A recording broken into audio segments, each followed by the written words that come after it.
అది ఒక అందమైన గ్రామం. ఆ గ్రామంలో చాట్‌జీపీటీ వచ్చింది.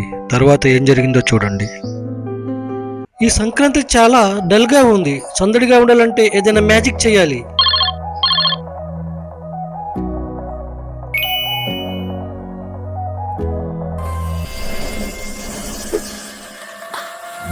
హలో రాము, నేను చాట్ జీపీటీ. అయ్యో, ఏంటి రోబోనా? రోబో కూడా ఇంత ట్రెడిషనల్గా ఉంటుందా?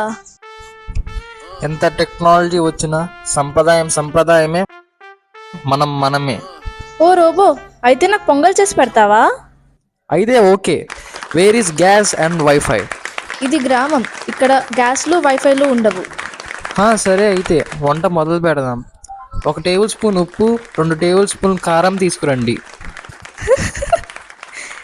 ఓ రోబో, నువ్వేమైనా పచ్చడి చేస్తున్నావా ఏంటి? ఇది పచ్చడి కాదు, పొంగల్. సంక్రాంతి అంటే అందరం కలిసి ఆటలాడుకోవటం, పాటలు పాడుకోవటం, ముచ్చట్లు చెప్పుకోవటం. అంతేకాని సెల్ ఫోన్లో కబుర్లు, ఫేస్బుక్ వాట్సాప్లో చాటింగ్లు కాదు. మనుషుల మధ్య మనసులు కలిసే పండుగ, అదే నిజమైన సంక్రాంతి. అందరికీ సంక్రాంతి శుభాకాంక్షలు.